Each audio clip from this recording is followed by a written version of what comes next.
darling Cooley, and he appears to derive pleasure by throwing me high. Yeah!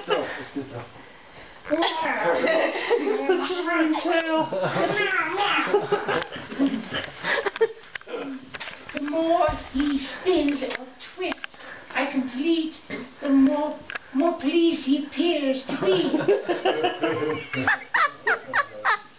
It seems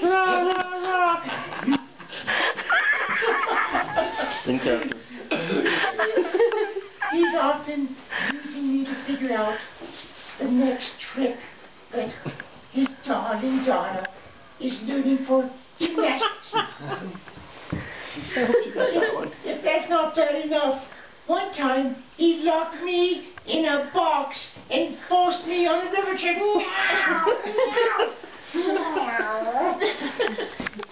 All right. Playing with a domestic cat that I happen to feed and provide shelter for. Here. Crime? Oh, Jonathan, would you rather stick to wild animals? Yes, I think so. Okay. Here is one from, let us see, down south. I think a penguin. A penguin. Be a jack. You got it for me. The other day, I was finishing my printing and I closed up here with the TV. When this creeper started separating itself from a flock of tourists and coming charging at me. I shrieked and flapped and performed a high-speed wall run. My arms are stuck. The chasing things kept getting on my finally collapsed and ready myself for imminent death from claw or tooth. But the curious creature proceeded to poke and prod and rub me all over. I wanted to be alive. I did get somewhat violated, and my friends urged me to write you.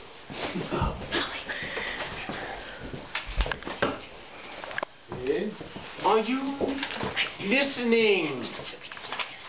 Yes, I'm listening. Well,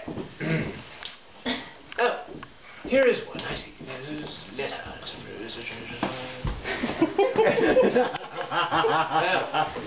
What are you doing? There it is. Oh, here's one that did not know your name, but said you should be easy to spot because of a wound he inflicted on your hand.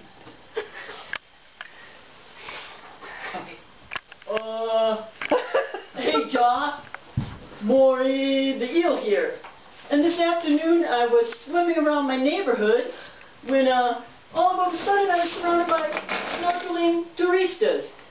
So I do my regular scary face act to one of them, and I kill it out there. All of a sudden, I spot this hairy one trying to chase me down.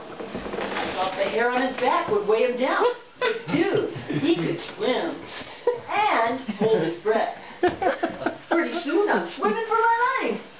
And I find myself in the surf. He starts throwing me up toward the beach. And you know, I wouldn't do it unless utterly provoked. But I finally clamped my teeth on it. Everything I've got. And the blood starts spurting. And dude finally starts staggering out of the water. You know, I let go. Not for nothing I didn't. I wanted to kill him. People were screaming. Women were fainting. And one guy on the beach kept yelling, "Very unprofessional. Very unprofessional." John, is there anything you could do about this old guy, swimmer? Oh, my lord. You do have a problem, I do. Yes, I do. Well, Oh no!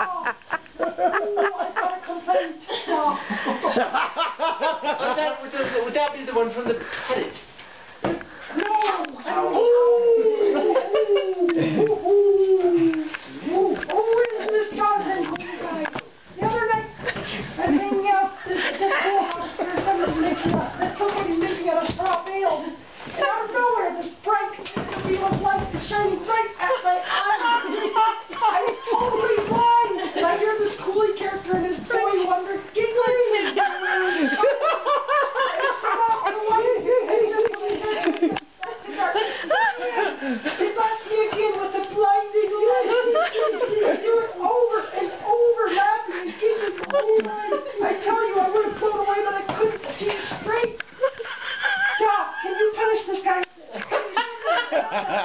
He's sweet and least suspects it. I don't know. I'm sure you will. You'll think of something appropriate, some appropriate punishment for him. He deserves it.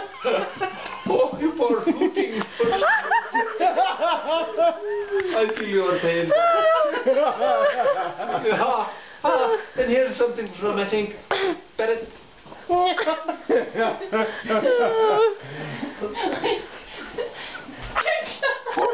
Together, Barrett! Bennett, please tell us what is... Living the life at sea. When Sailor John started abusing me, licking me, as if I were an ice cream cone. There I was. I took it from him, John. I took it from him. Oh, you poor thing. Because this was the life I wanted. The life at sea.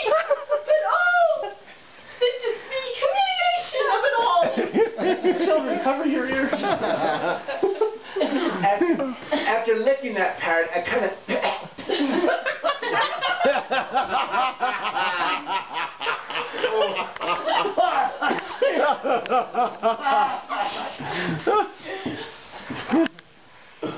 Oh. What is it? Where were we? Yes. Oh, you poor parrot. I think your name was... Oh, it's down here. Makita. Yes. Makita. Well, evidently, I don't think there's any more letters. I'm sure there's no more letters. no more? No. No, Jonathan, you must know. You must know. You must realize. A raccoon. There was a raccoon.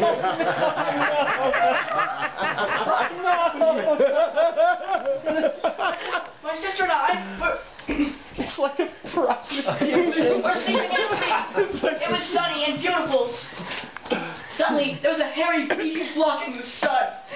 He had huge mitts that were as big as me. My sister, Rosie, immediately took off. I was not so lucky. His huge hand came down and lifted me up. I yowled and hissed, but he didn't seem fazed.